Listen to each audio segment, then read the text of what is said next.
looking at the review questions from last week, and as you can see they're from chapter 4.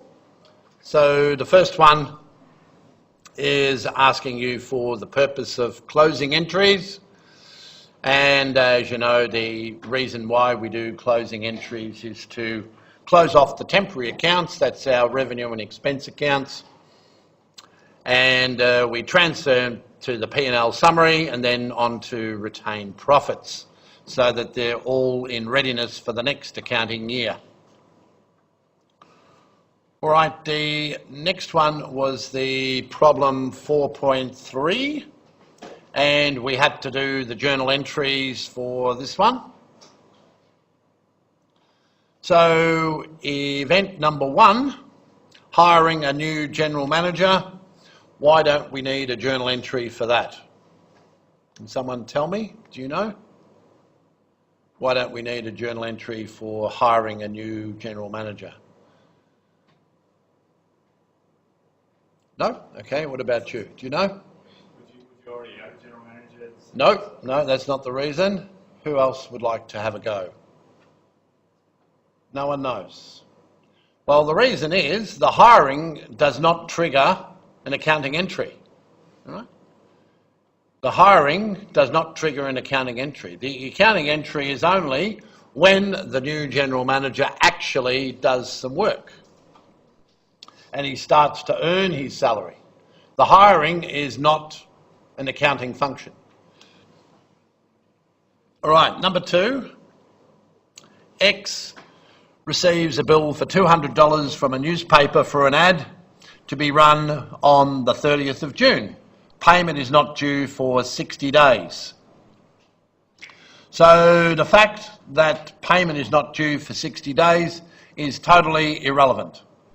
We earned our income and paid the expense for the ad on the 30th of June, and that's the date that it needs to be recorded. So the journal entry is to debit the expense and credit the payable because it hasn't yet been paid. Number 3, a loan is obtained from the bank for $20,000, repayable in 2 years. So that's going to create a liability, which we'll call bank loan, and we get some money in the bank, so we debit the asset.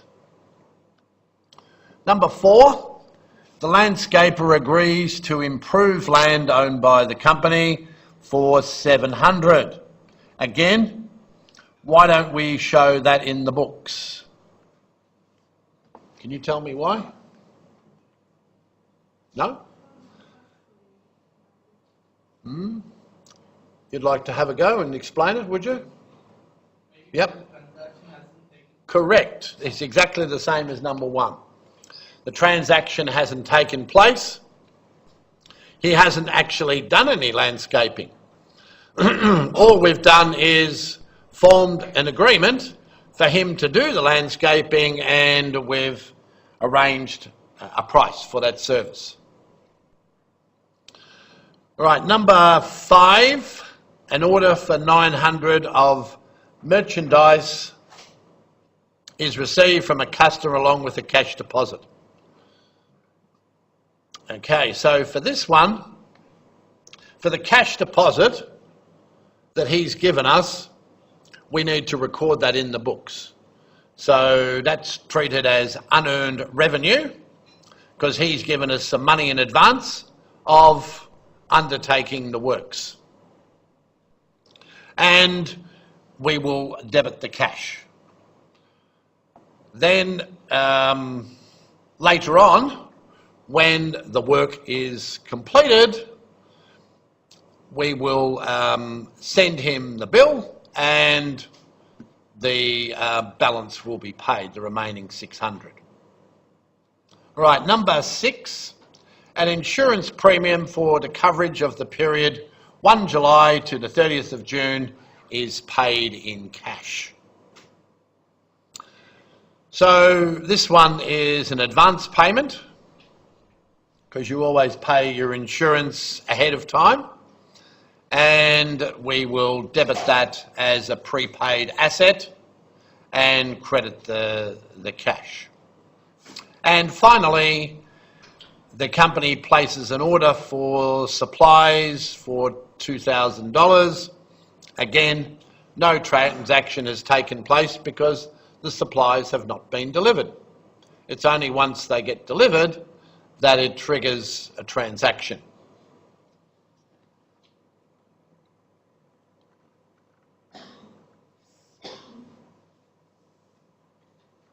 Okay, the next one is 4.8. RST starts the year with only 2 account balances, cash and share capital. The following transactions occurred during the year, and they ask us to then do journal entries for them, post them to the ledger, prepare a trial balance, closing entries and an income statement. All right, so the first journal entry is to record the services on credit. So we debit the accounts receivable and credit our sales. For the second one, we receive cash from some of those people for $60,000. So we debit the cash and credit the accounts receivable. Part C is paying the wages for $50,000 and other expenses. So we're going to debit our wages expense and other expenses with $50,000 and $10,000 respectively, and then we will credit cash. And the final one was the year-end electricity bill that we received for $5,000. That has not yet been paid. So consequently, we just create a liability for it by crediting accounts payable and debiting the expense. Does everyone follow each of those entries? Okay, that's good. So that's the first part. Prepare the journal entries. The next one is to post to the ledger. So we set up all those various accounts that we've got listed in the journals. And the first one is the cash account. And we have an opening balance of 10. We then pay the wages out of that and the other expenses, and we get some money from our debtors. And at the end of the period, we've got exactly the same money as we started with, which was $10,000. The accounts receivable, we created amounts outstanding of 80. 60 of that was paid, so there's still 20 owing. So our final balance is 20,000. We had 80,000 of sales, which is on the credit side, and all the expenses get shown on the debit. And then we have our accounts payable liability on the credit and our share capital also on the credit side. So when we do our trial balance, we just take the final balances from each of the accounts as follows, and we see that it adds up to 95,000.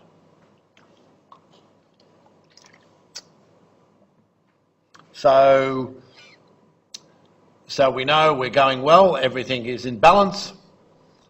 We're now able to prepare our closing entries, where we close off the revenue and expense accounts to the profit and loss. So that's what we've done here. Debiting the revenues and crediting the expenses, and then preparing an income statement. So the income statement tells us that we made $15,000 profit. So our retained earnings is $15,000. The balance sheet that we've got here shows assets of $30,000 made up of accounts receivable and cash, a liability of $5,000, and our share capital of $25,000 made up of the capital and retained profits. And the last thing that we were asked to do for that question was to prepare a statement of cash flow. So the cash that we received from the customers during the year was 60,000. We paid out 60 to employees and other people. So our net change in cash was 0, 60 in, 60 out. We had 10 at the start and we've got 10 at the end. So that's our cash flow statement.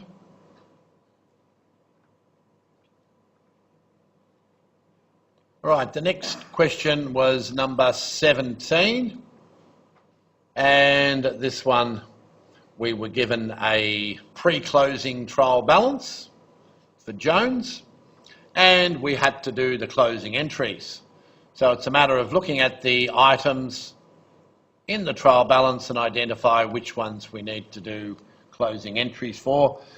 And it's clearly all of these ones from sales down. Right, they're all the ones that are temporary accounts. So that's what they've done there. Transferred them to the P&L summary and then transferred the balance of the profit, which was 65,000, and that goes to retained profits.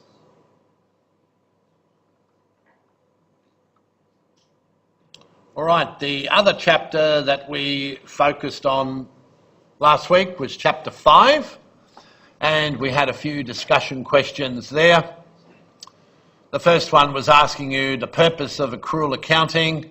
Why do we do it? Well, it's there to make our financial statements more reliable. Number 10. Your old school friend has joined the maintenance group of a large airline and asks you the question, our customers pay large amounts of cash, but we call this a liability. Surely it increases profits. How would you answer him? Well, it doesn't translate into profits until the plane has taken off. Right? It doesn't matter how much money people give you in advance. It's not revenue or profits until the flight has actually taken place. The flight might never eventuate, in which case you'd have to refund the money. Or the people might have flexible fares and they can change their minds and not fly at all. So consequently, the service hasn't been performed, so we only recognise the revenue once the flight has taken place. So until then, it's a liability because we've received money in advance. Number 13, the difference between depreciation and accumulated depreciation. Well, depreciation is obviously an expense and it gets included in the profit and loss account, whereas accumulated depreciation is the aggregate of all the depreciation that's been charged on assets over their useful lives, and that gets deducted from the asset's cost and included in the balance sheet. All right, the next one was number 5.10. Prepare adjusting journal entries for super office supplies. Okay, so we've got a number of entries here, which are balance day entries. The first one is a shipment of inventory that arrived on the last day of the year and it wasn't recorded. The shipment cost $13,100. So obviously we need to include that in the books. So the inventory will go up by $13,100. So we debit that and we credit our liability accounts payable. Number 2, the accountant determined that a major sales order had been fulfilled on the last day of the year but not recorded until 3 days later. Okay, so we need to also include this one. The order was for 7,200, so we'll record sales of that amount by debiting the account receivable and crediting the revenue. But we also have to take up the cost of goods sold, which was 3,300. So that's a matter of debiting the expense, COGS, and crediting our inventory because that inventory has gone out of our warehouse. Number 3, on the last few days of the year, the share price fell by 40 cents. Doesn't have any impact on the company at all. The share capital is already included in the books at the value that we recognised it from day one. So there's no need to adjust for market value of the shares. Number 4, an error in calculating depreciation expense. And we need to rectify the error and increase the expense of 14,500. So we just simply debit the depreciation and credit accumulated depreciation with that amount. The next one is a warranty liability that needs to be increased by 7,780. So we debit the expense and credit the provision with that amount. Number 6, the board of directors meeting, the company's president and senior executives were awarded raises of 11,000 annually beginning on the next day, so that doesn't affect the accounts at all because it's not in that financial year. Number 7, the company bought 12 months building insurance 2 months before year end at a cost of 2,400, and we treated it as an expense. So clearly we have paid or treated too much as an expense and paid for 10 months of insurance that's going to be used in the next financial year. So 10 months of 2,400 is 2,000 even. So we need to recognise that as a prepaid expense. So we debit it and we credit our expense with the same. And the final entry for number 8, one of the cash receipts credited to sales revenue turned out to be a deposit of 400 made by a customer on an order that will be fulfilled the week after year end. So we've overstated our revenue by 400, so we have to debit the revenue and credit liability because that is not part of our sales, and because they've paid us too much, that will need to be refunded. Any questions on that one? No? All good? Thank you.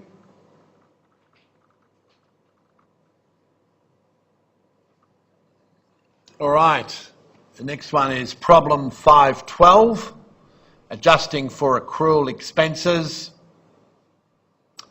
And we have 2 situations. One is the accrued wages, and we have to do an adjusting entry for them.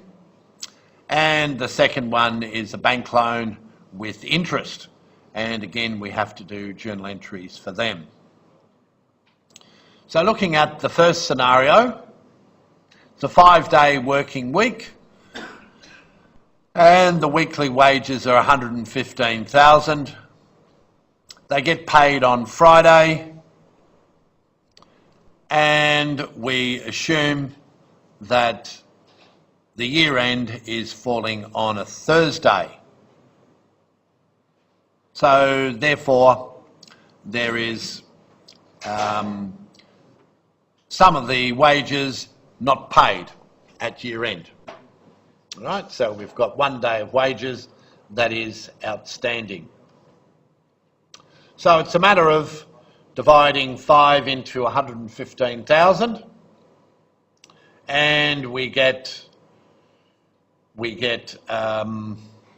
23,000 per day. So that means that there's 4 days owing, right, from Monday to Thursday, and we need to recognise that as an adjustment.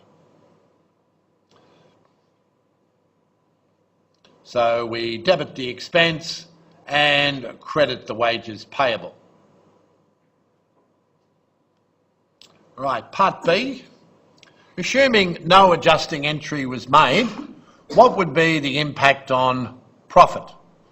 Well, obviously, profit would be overstated by 92,000 because the expense hasn't been put through, and it also means the liabilities will be understated by that amount also. Part C. What is the journal entry made on the 1st of January when the staff are actually paid? Well, on the 1st of January, we pay them 115,000, so we'll credit our cash with that amount. We have to reverse the accrual that we took up here, so we debit that, and we debit the wage expense for the new period, which will be for 1 day, being the Friday.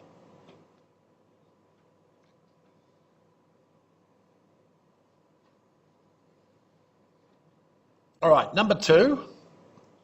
Donovan obtained a bank loan of 100,000 at 12% interest, payable yearly in arrears. Year end is 31 December. So we have to work out our adjusting entry at the end of the year.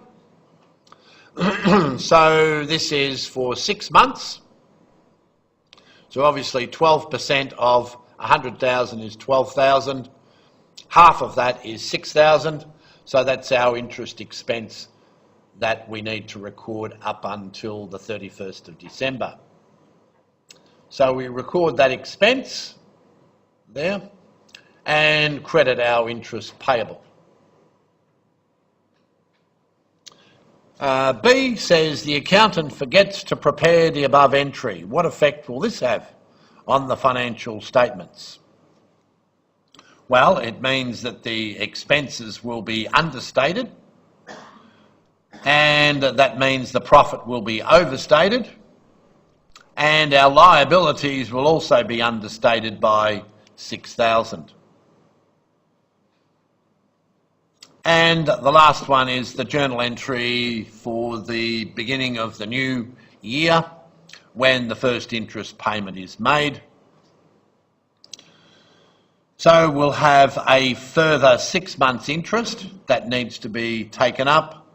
So we'll debit the expense. We'll also reverse the interest payable from entry A by debiting interest payable and crediting the cash with the amount of interest that is paid when the payment is due.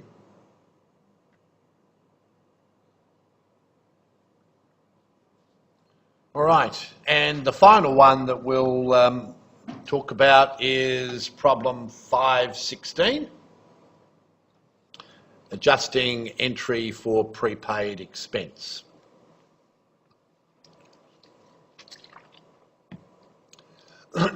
M&O purchased a 1-year policy on the 1st of April. The entire premium of $6,000 was recorded by debiting prepayments. Give the 30th of June adjusting entry. Okay, so the 30th of June adjusting entry is simply to take up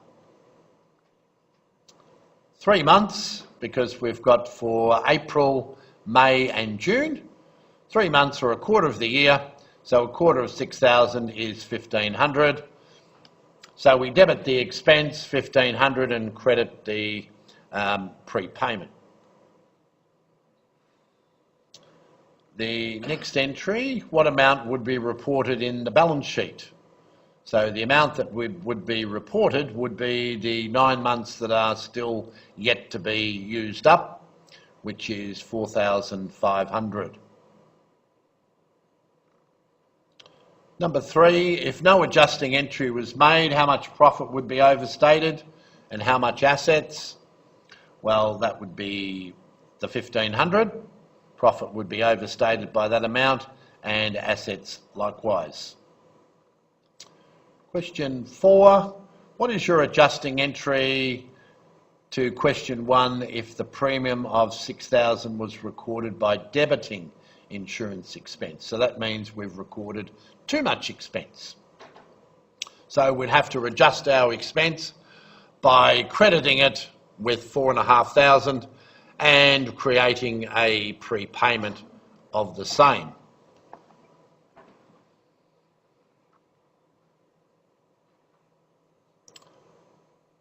All right, 5.18, revenue received in advance. XYZ rents an office to a tenant who paid 3 months rent in advance on the 1st of June. The firm credited unearned revenue rental to record the 6,000 received. Year end is the 30th of June. Do the adjusting entry. So 3 months rent in advance needs to be recorded. So we do our calculations and do an adjustment for the amount of rent that is recognised in this financial year. So we credit the revenue and debit unearned rental revenue because we have credited the whole amount as unearned when it was received. But obviously, subsequently, it has been received. It has been earned. So we need to recognise the portion that has been earned. Number 2, what would be the effect on the financial statement if the adjusting entry was omitted? Well, the effect would be the understatement of profit because the rental revenue wouldn't have been included, and our liabilities would be overstated by the 2,000, which is the unearned rental revenue. And the final entry is prepare an entry for the next period to recognise the remaining portion of rent revenue. So what we're doing here is recognising the 2 months rent revenue that is outstanding and we will debit that rent revenue and credit our rental revenue to adjust for it in the next financial year. Okay, so that's it for the questions that you had to prepare for today. Anyone got any comments or queries? No? Okay, all right, well let's close that one down. Right, now the other one that we asked you to have a look at was the past exam question, which is this one here that we've put up on the screen. And it's asking you for the purpose of accrual accounting. Well, that's pretty straightforward. That was the same as one of the questions that we did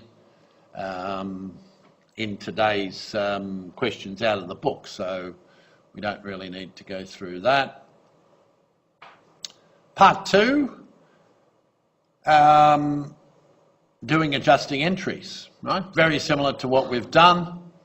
Wages owing, all right, so we've got an accrual for wages and we've got accrual for the tax.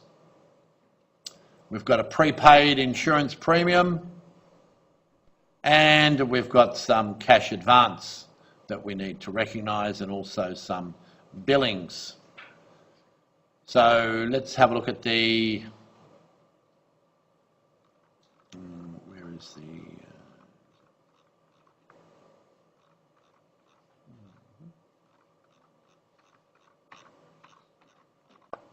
just see, I thought the solution was there, but yeah, there it is. All right, so there's the solution to the first one.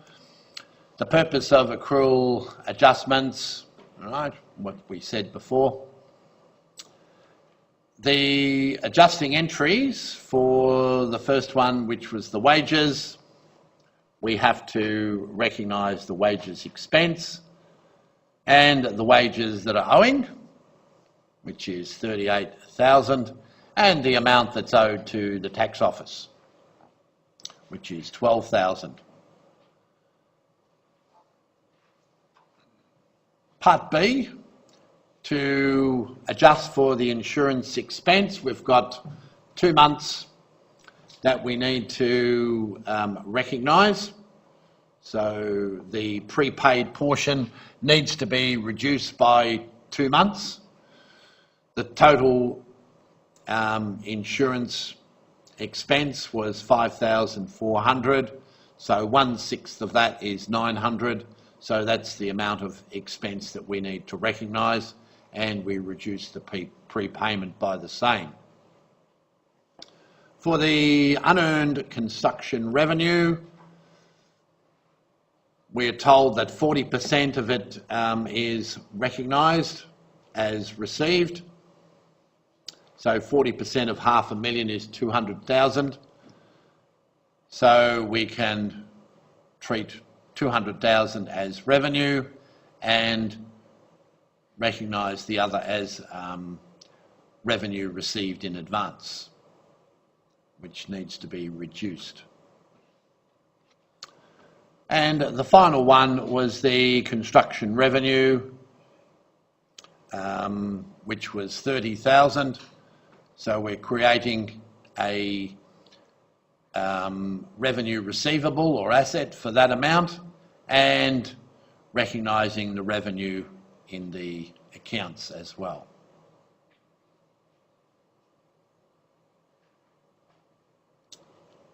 Right, so that was those ones.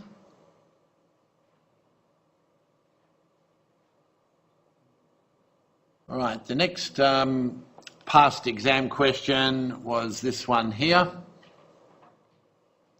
What is the purpose of closing entries? Again, we've already gone through that, so we won't discuss that. We're given a trial balance. All right, there's the trial balance. And we have to do closing entries and prepare an income statement.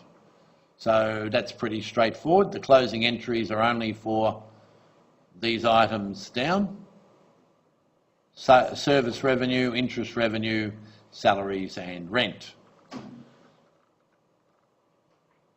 And then we need to do the income statement and balance sheet.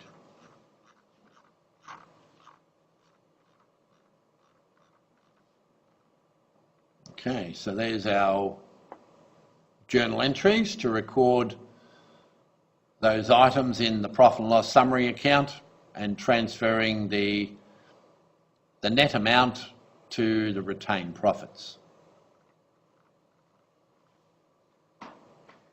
That's our income statement, which shows the aggregate of our revenue, 7,400, our total expenses of 2,100, and the profit of 5,300. Our balance sheet with the adjustments in it show total assets of 42,000, total liabilities of 4,800, and owner's equity of 37,200. So our liabilities and equity equal our assets. Okay, let's go to the next one.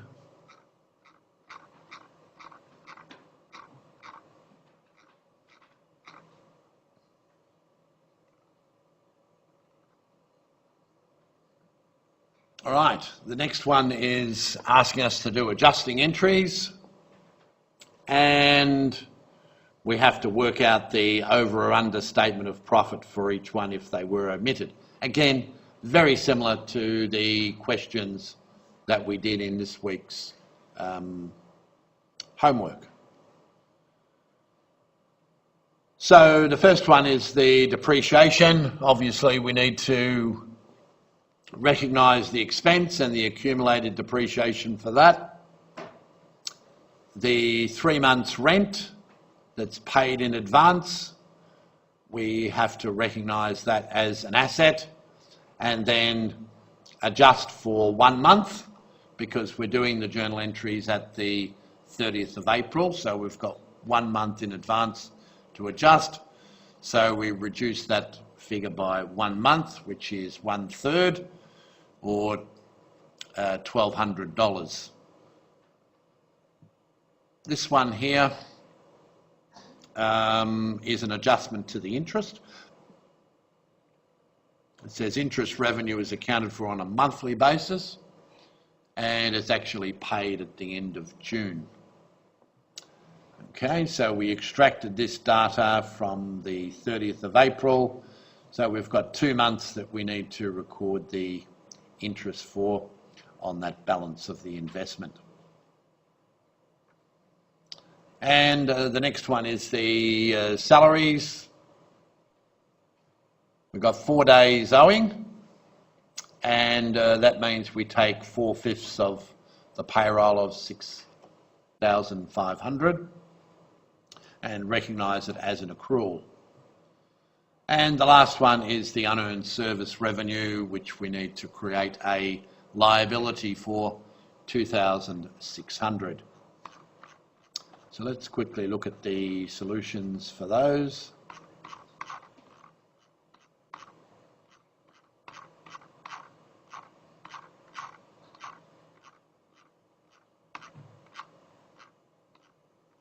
Right, there's our adjusting entries for the depreciation, the rental, the interest, and the salary, and finally the service revenue.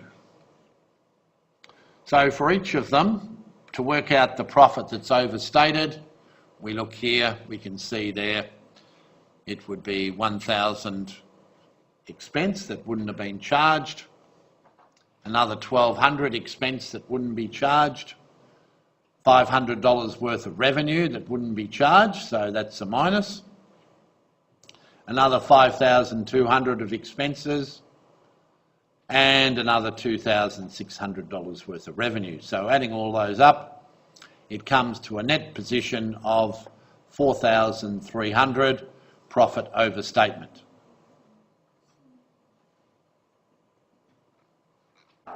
All right, let's look at the final exam question, which was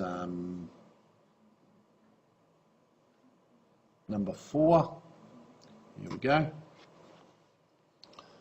On the 1st of March, Jim's gym paid a premium for insurance of $132,000, including GST, for the period from the 1st of March to the 28th of February. Jim has a policy of recording the payments as an asset. His financial year ends on the 30th of June. Prior to recording the balance day adjustments, the expense account at the 30th of June was $72,000 debit. All right, so what we need to do here is to record the 4 months of that insurance premium. So 4 months from the 1st of March to the 30th of June needs to be recognised as an expense, and the balance will be carried forward as a prepayment. Right.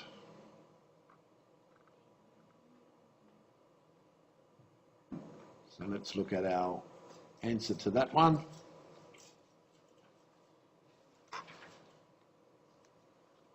Right, so the first one is to recognise the amount of the insurance. We're paying 132,000, but that includes GST. So to work out the GST, we have to divide by 11. So the GST works out to be 12,000 exactly, and our prepaid insurance would therefore be 120,000. The amount that we need to recognise as an expense will be for 4 months, all right? We said from the 1st of March to the 30th of June, and the insurance expense is 10,000 a month. So 4 months is 40,000, so we debit our expense with that amount and credit the prepayment with the same. And the last entry was to transfer the expense to the P&L, which we've done there. And that is all. All right, any questions from the past exam papers? No? Okay. I hope you guys all did them. Yeah? Because if you didn't, you've only got yourself to blame if you fall down in the final hurdle of the exam, because a lot of people don't make it through the exam, and mainly because they don't do the work. Right? If you don't do the work, you can't really expect to pass. All right, so let's move into tonight's lecture. So the lecture tonight is on topic number 4, special journals, subsidiary ledgers, and the conceptual framework. So we've got a few things to talk about. So we'll start with the special journals, and then we'll look at the subsidiary ledgers, and then we'll go into some of these other things. These are the objectives that we hope to achieve by the end of tonight. And if you remember from last week, we gave you an additional exercise to tackle. Right? Did anyone manage to finish this? You did, right? You didn't finish it. Did you start it? Okay. Did you start it? Good. All right. Those of you who haven't started it, do it now, all right, because we're going to go through it in 5 minutes, all right? So get to work and we'll discuss the adjusting entries in 5 minutes' time.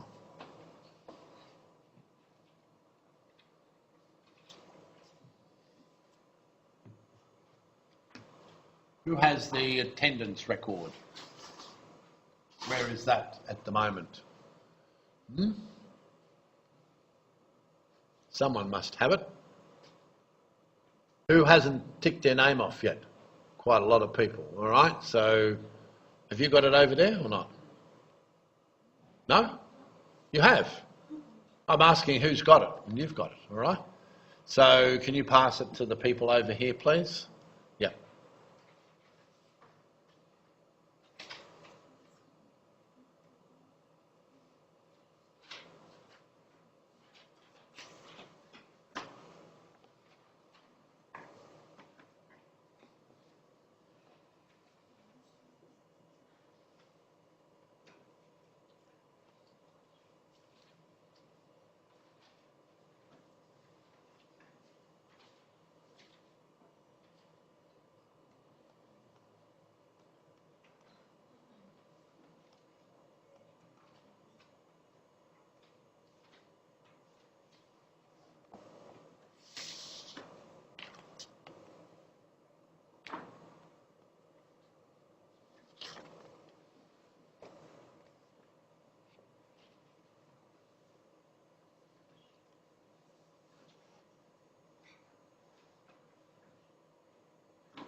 Right, with the first one, we're assuming that we have one ad each week, all right?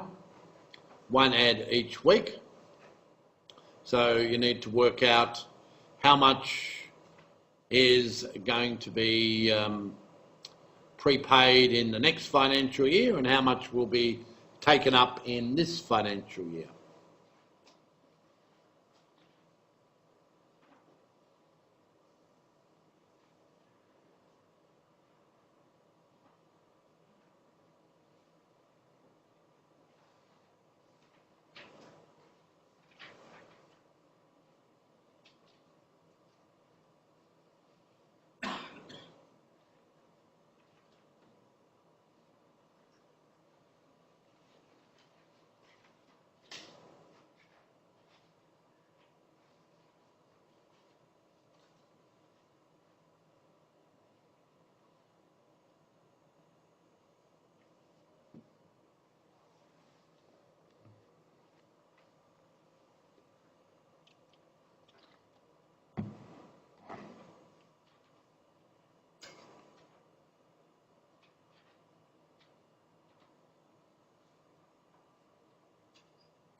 Right, let's look at the first one. So as we said, 1/3 of that has been earned.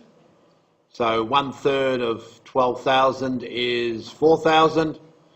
So that needs to be recorded as an expense and the credit goes to prepaid advertising. Right, I hope you all got that. Right, do the next one.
All right, with the next one, how much office supplies have actually been used?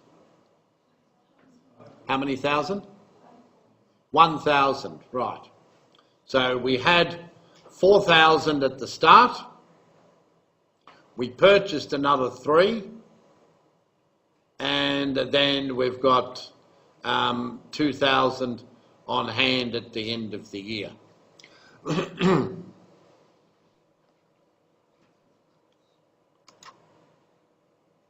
So it's a matter of doing the sums, and we have to record the office supplies that we've actually used as an expense. And we credit the office supplies on hand, with 5,000 being the amount that we need to adjust the asset by.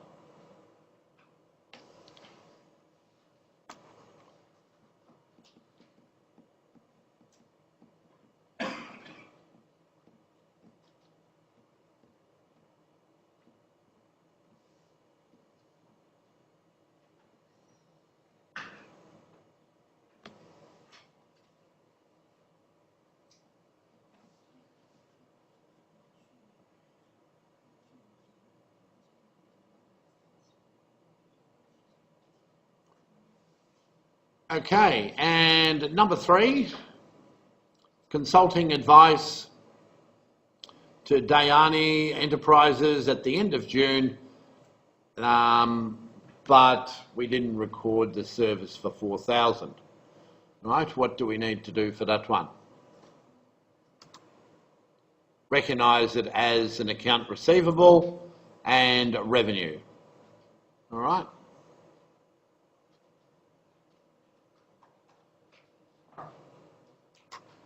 In terms of accounts receivable, there's no mention of billing in there. No.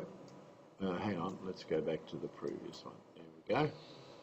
Service provided, but so they've provided it, but they haven't yet received the money. So when they provide it, they have to recognise that it's owing to them. Wouldn't you call it some kind of accrued revenue? Well, whether you call it accrued revenue or accounts receivable, I don't think it really matters. They're still assets. Yeah. I would accept either answer in an exam. Yeah. Right, move on to number 4.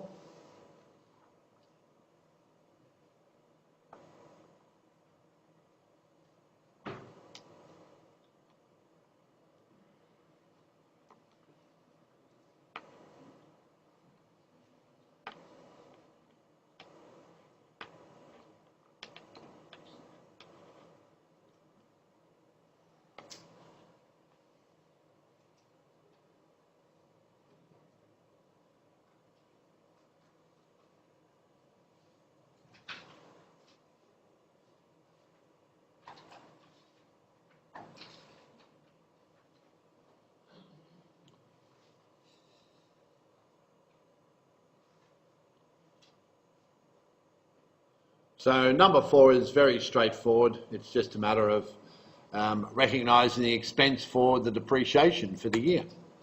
So it's debit the expense and credit accumulated depreciation. All right, number 5, get cracking.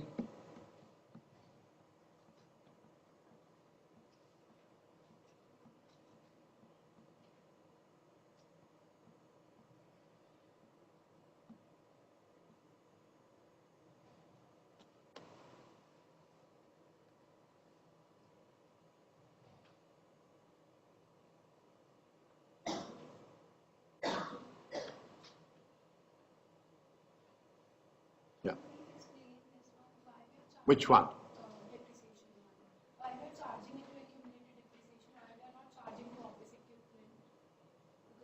Oh, well, it doesn't really matter. I mean, you can call it accumulated depreciation of office equipment if you like. Or we can do that depreciation debit to office equipment as well.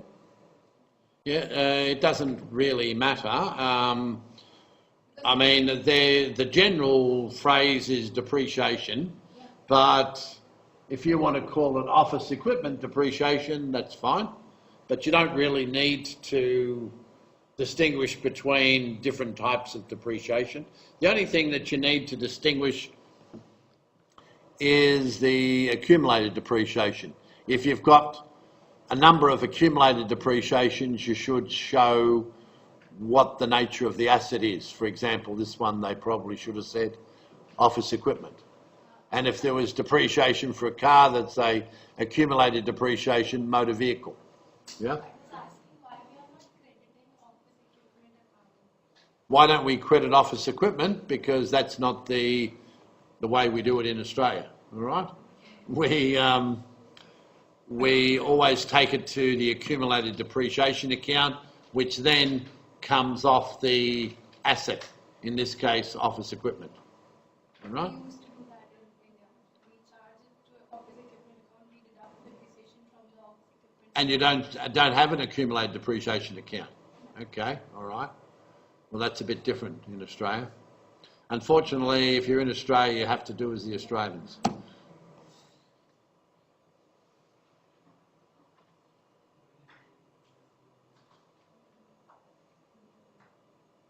When I come to India, I'll remember that and I'll do it that way. So we deduct this amount from the Yeah. balance sheet itself. Yeah. The net effect is going to be the same, you know. We don't create any. No, it's going to be the same. Yeah. It's just a different way of getting there.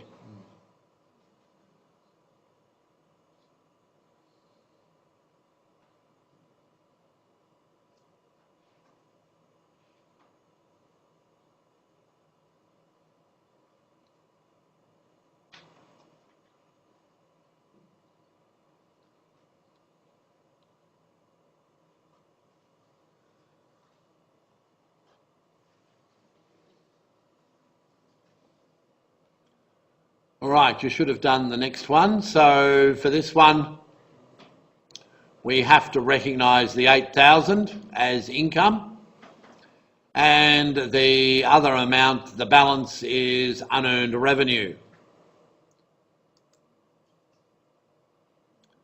So our unearned revenue would be at 12,000 now, because when we receive that, we would record it as unearned revenue. And we're now recognising 8,000 of it as earned.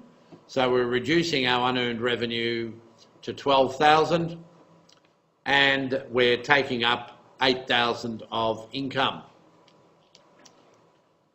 Okay, move on to number 6, please.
Okay, let's go to number 6.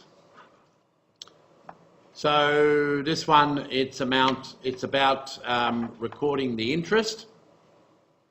which we know is 8% on $500,000,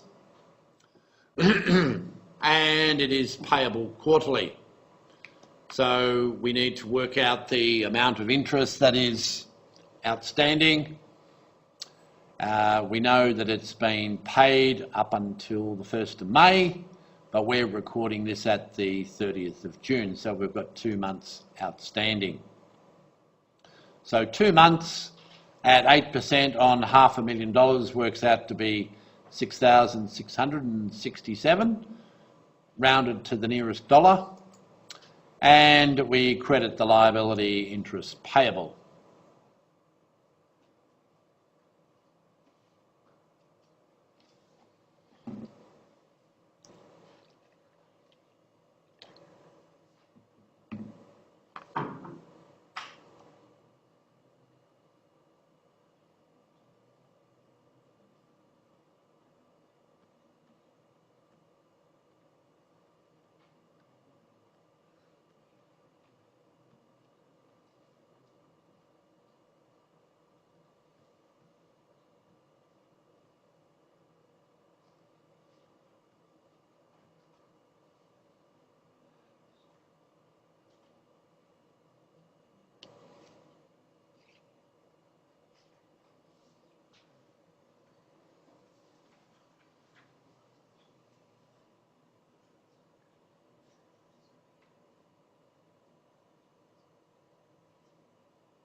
All right, let's look at number 7. So we have wages of $20,000 paid each Friday for the previous week's work. They work 5 days a week, and the year end was on a Wednesday, so clearly we've got 3 days accrual to take up. So 3/5 of 20,000 is 12,000. So we recognise that as an expense and the accrual for the wages outstanding.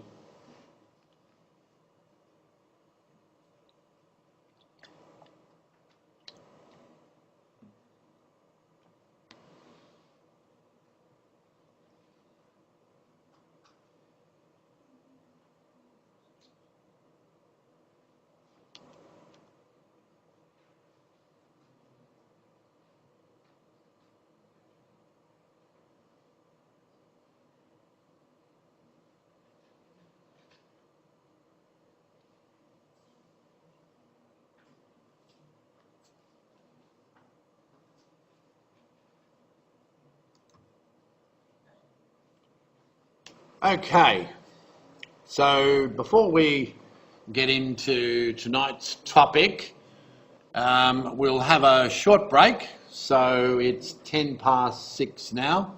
So let's reconvene at 6:20, all right? 6:20, and then we'll go through the remainder of our slides.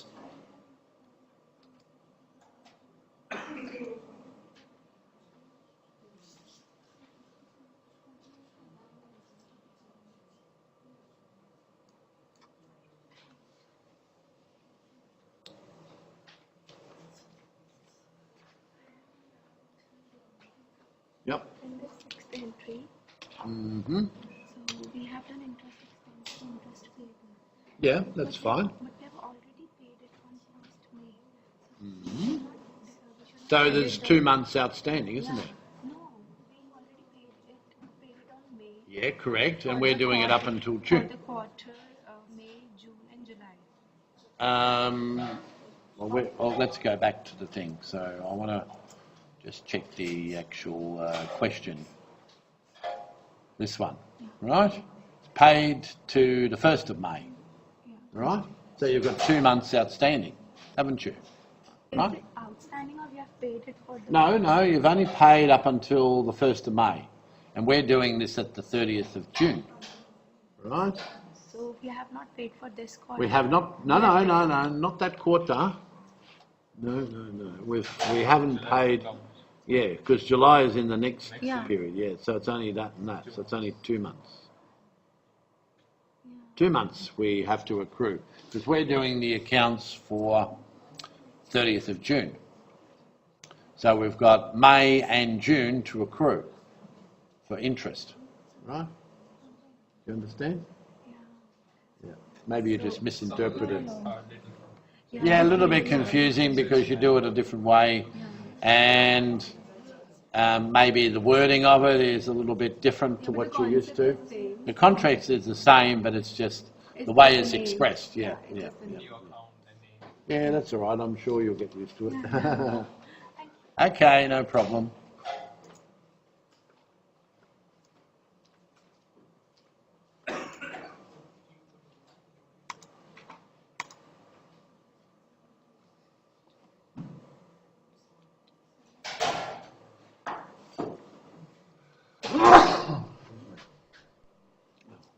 Yes.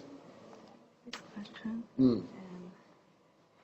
I said the loan is 500,000. Correct. And the interest is 8%. Correct. So I think the year interest is 40,000 per year. I don't. Let me see. 4, 8. Yep, that looks right to me. Divided 12 months. Yep, divided by 12. How much do you get? You get 3,333. Yes. Correct.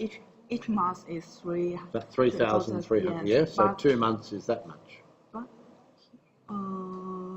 February. Quarterly, I think it's like 6 months.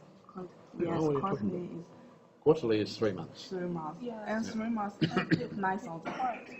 More than 9,000. Correct.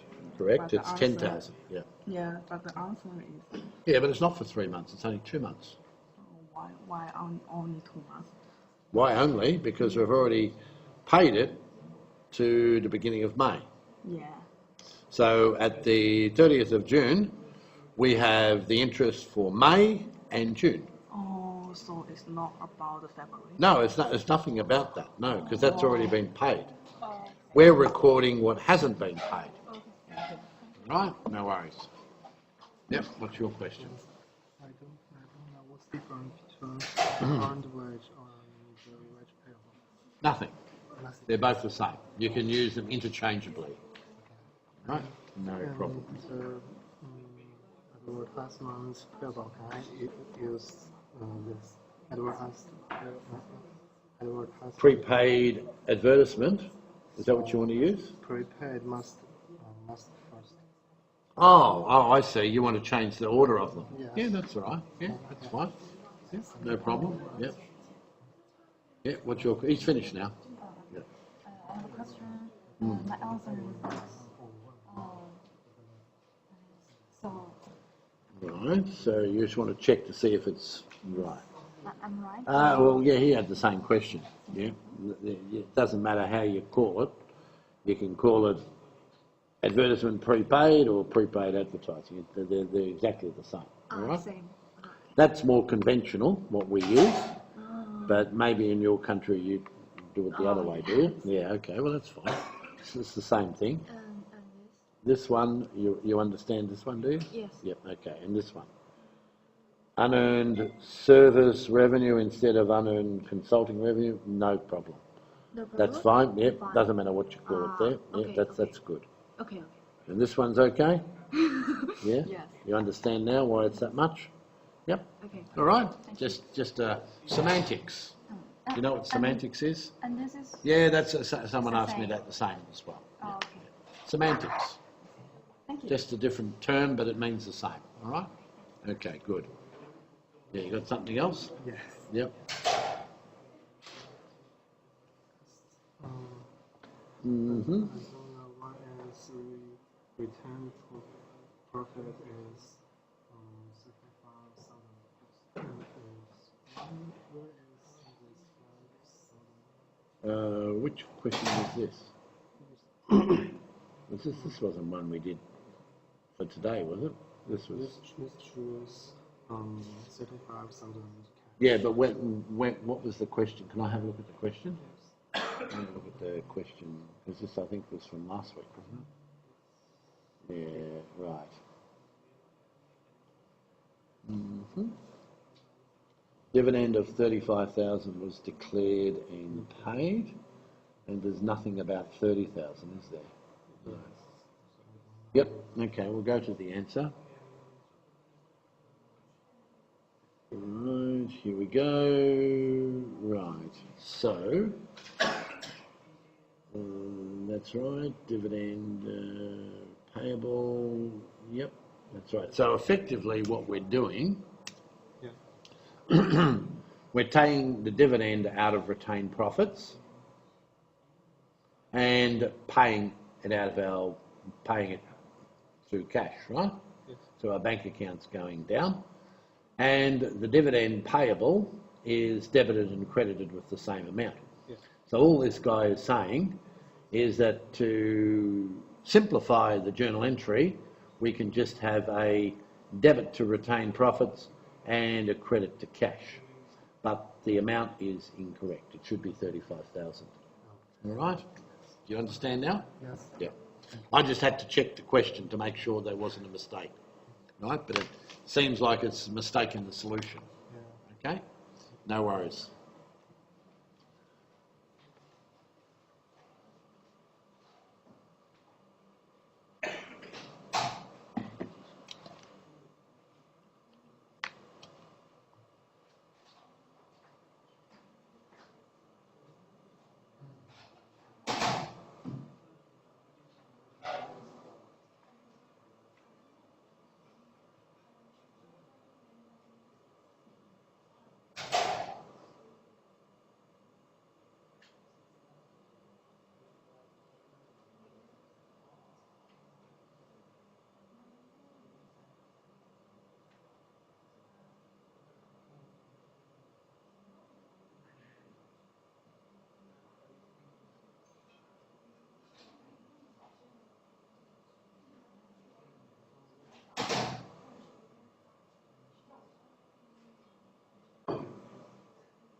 Okay, let's recommence.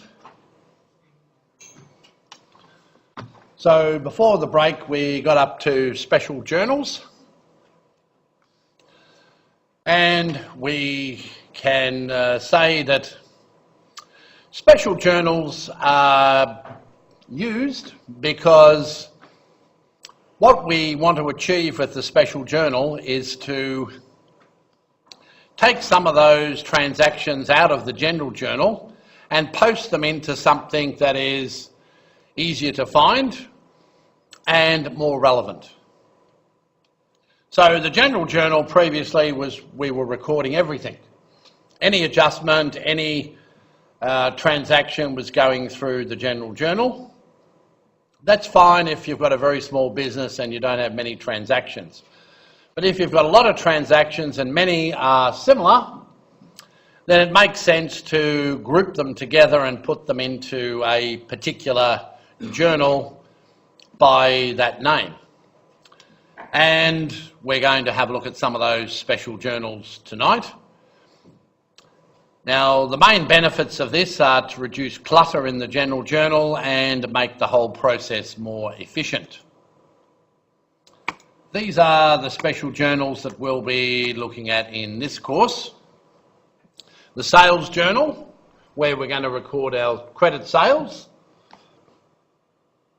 Purchases journal, where we're going to record the purchases on credit.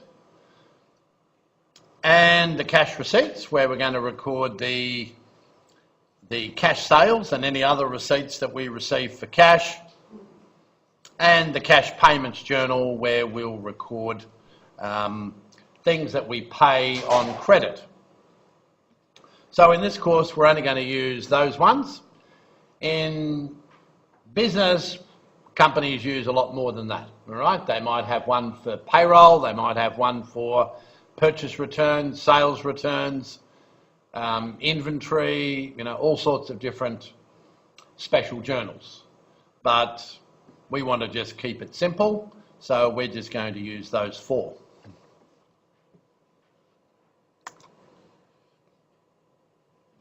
But we still need to have the general journal. It doesn't eliminate the need for a general journal.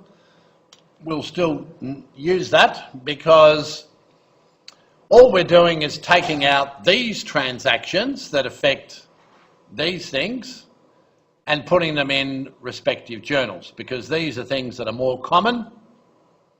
The general journal will still record anything else that is not in any of these, and that will be things like the adjustments we just did earlier, transfer to the profit and loss, closing entries, all right, those sort of things, reversing entries, they all go through the general journal.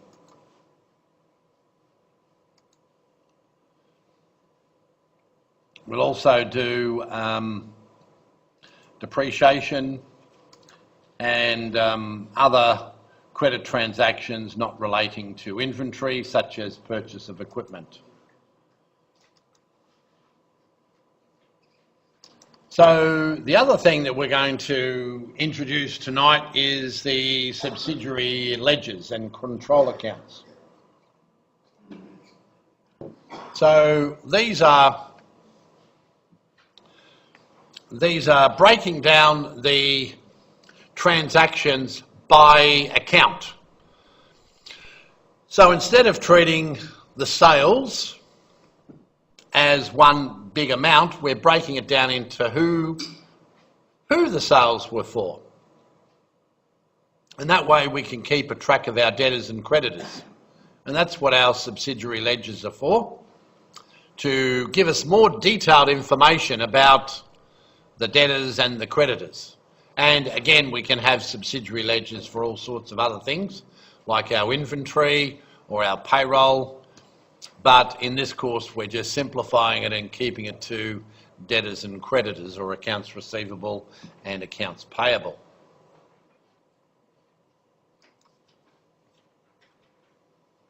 Of course, we still need to have a control account, which we'll put in the general ledger, which will be the sum of all the individual accounts relating to accounts receivable and accounts payable.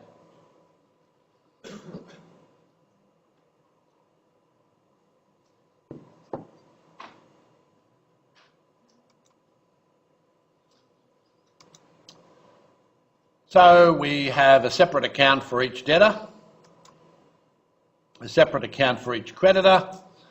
We can even use it for property, plant and equipment and have a separate account for each piece of property, plant and equipment, or a separate account for each type of materials, both finished goods and raw materials. So there's lots of different uses we can have for our subsidiary ledgers. Let's have a look at an example now. So let's assume that we have these transactions relating to sales in the month of July. So we've got Andrews, who we've sold 100,000 to, Blake 300,000 and Crawford 500,000. So posting them to the general ledger would show accounts receivable on 3 occasions, all treated as a credit sale. So you can see that that is quite tedious, right? Recording a separate transaction for every single event. However, if we want to simplify the process, we can just put it through as one in the general ledger at the end of the month, and then in our subsidiary account we'll show the details of who they are for. And likewise, when we put it in the general ledger, it goes into the accounts receivable account with the sales for each day and the sales ledger. It's very repetitive and not a good way of dealing with it. So that's why we have these special journals, so we can simplify things and we can also record more information. So in our sales journal, for example, we can tailor it to our particular needs. Depending on which types of sales we have, we can have a column for each type of sale. We can enter the date, the invoice number, the customer name and the amount, and we can even have a column for GST if we want to. And then we can post the totals either on a daily basis or monthly basis, depending on how many transactions we may have, to our subsidiary ledgers and the general ledger. So let's have a look at how those transactions would end up in a sales journal, special journal. So we've got the 3 transactions for Blake, Andrews and Crawford, showing the date, invoice number, which we didn't see in the general journal. We've got the cost of them, again, which we wouldn't see in the general journal, and the account receivable for each one with the total. And then underneath those totals, it tells us which account numbers they're going to. For example, the accounts receivable are going to account 102 and 350. So account 102, we can see down below, is accounts receivable. And account 350 is the sales revenue. And I think the next one for the cost of goods sold, account 104, would be the inventory, and the 400 would be your cost of goods sold. So we're now going to show them in the subsidiary ledger. So for each of these people, we will record it in their own special ledger. So we know that Andrew's balance is 100,000. And Blake's balance would be 300 and Crawford's 500 if we were doing them as well.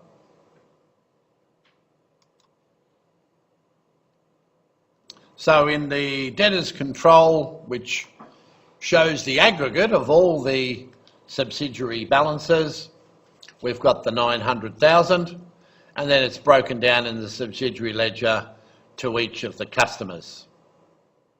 So at all times, the debtors control account or accounts receivable control will equal the aggregate of all the separate accounts in the subsidiary ledger.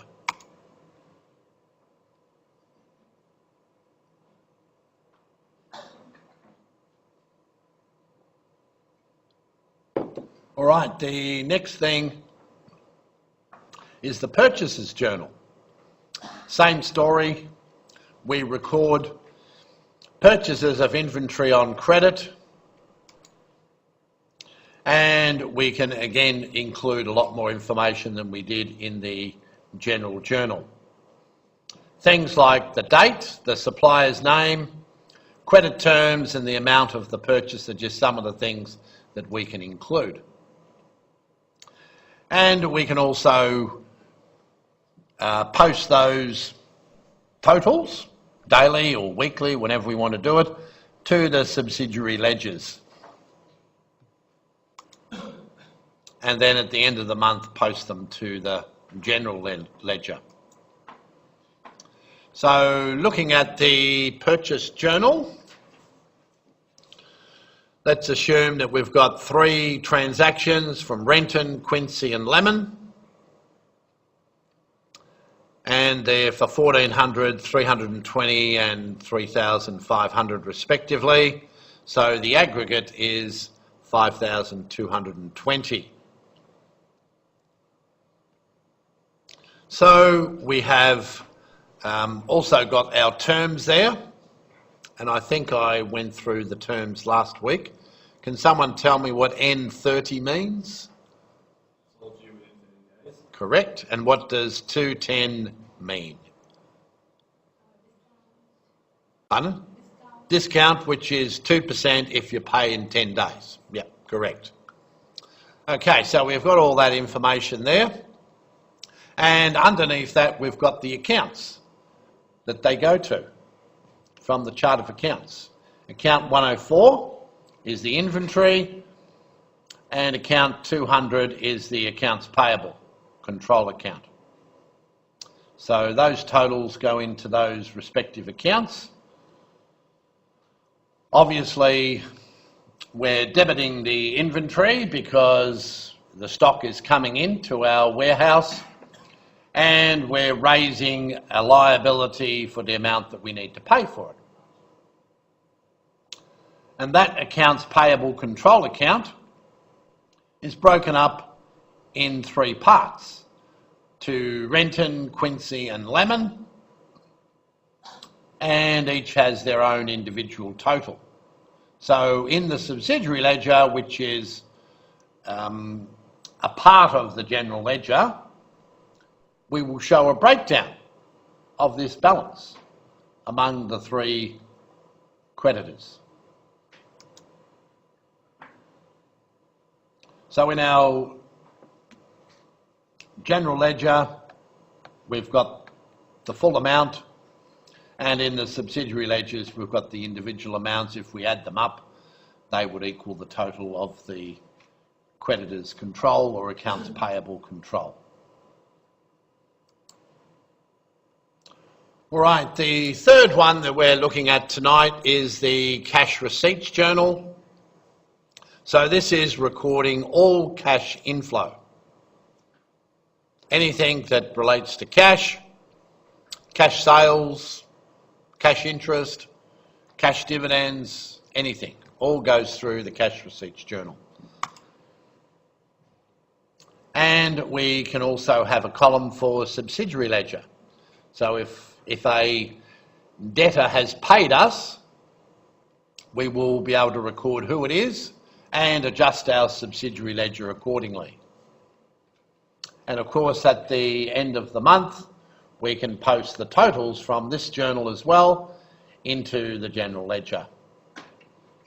So looking at an example, we've got some cash sales on the 3rd of July for 50,000, and that's adjusting our sales, which we're going to do a credit to, which is account 350.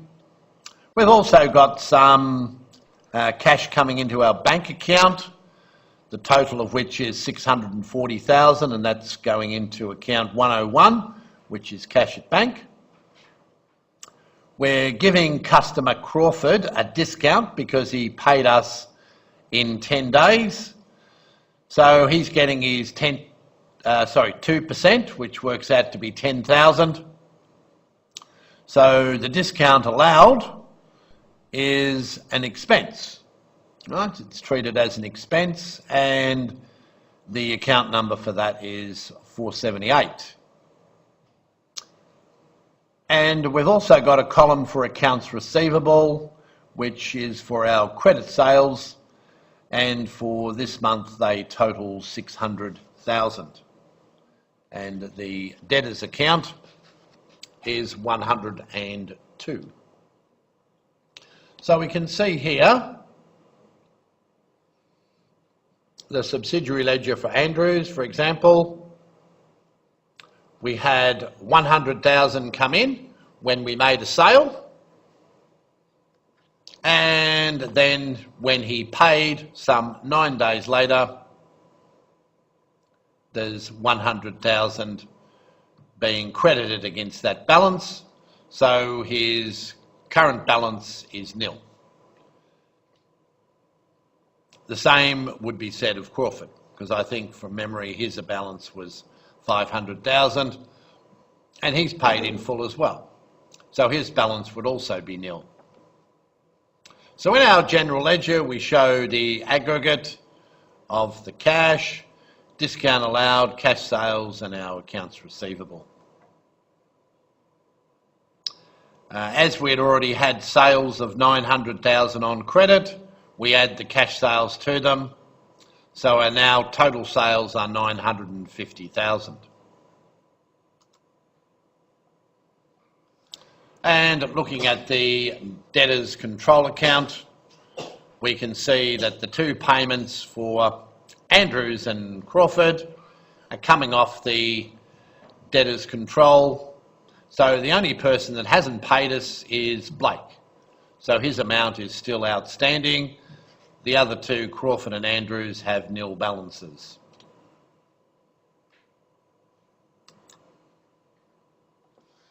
And the last special journal is the cash payments journal, which is recording all the cash outflows. And again, we can record a whole lot of information that we wouldn't in the general journal. We can have amounts payable. We can have creditors paid. We can have all sorts of other examples of cash outflows or disbursements. So this is an example.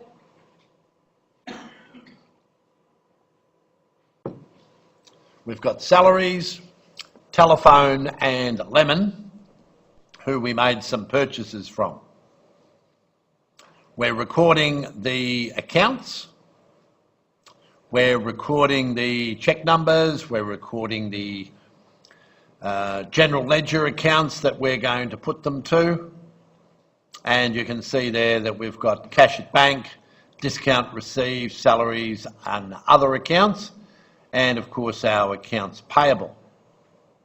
And underneath those totals we've got the account number that appears in the chart of accounts.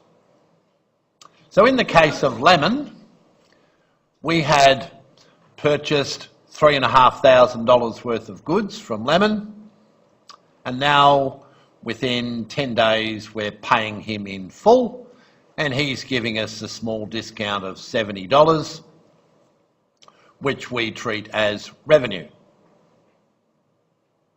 So in his books, we don't owe him any money anymore. So the balance is nil. So what we're going to record In the general ledger, we'll show an update for the bank account. We'll show the extra 6,200 going in. And our new balance is 633,800. We'll show the wages. And if we had more space, we'd show discount received and other accounts and accounts payable. So the balance in the creditors' control is now down to 1,720 because Renton and Quincy have not yet been paid, but Lemon has been.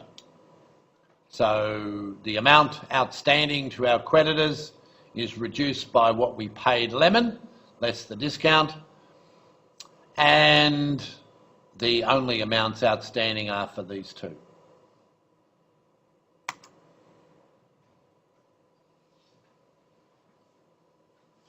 That's our bank account in the general ledger, and obviously we need accounts for all the other items, but I think you can work them out for yourself. Now, with the subsidiary ledgers, it's probably a good idea to adjust them on a daily basis because sometimes they may ring up and want to check their balance, or they may want to confirm the amounts being received or paid. So it's a good idea to update them daily. And that's just for your own records. All right, here's a task that I want you guys to have a go at. We want to put these accounts in a special journal and set up some subsidiary accounts. So you've got transactions for the month of May there. Lots of different things, including most of which we've already dealt with. So put them in the special journals and also set up subsidiary ledger accounts for the accounts receivable. Okay, I'll give you about 10 to 15 minutes to do that. If you've got any questions, just stick your hand up and I'll come round and sort you out.